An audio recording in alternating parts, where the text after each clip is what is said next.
שמי פיני נחום, בן 80, גר במודיעין.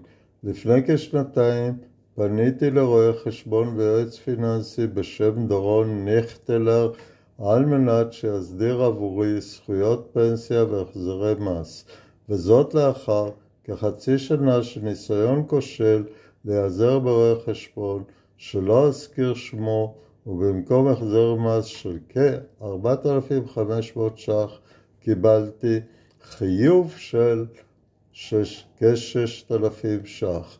פנייתי לדורון גרמה לזיכוי של כ-10,500 ש"ח וקיבוע זכויות הפנסיה שלי, וכל זאת בפחות מחודש ימים עם שירות וזמינות יוצאים מהכלל. החזרי מס שנת 24, הטיפול כבר הסתיים וגם הוא על ידי דורון.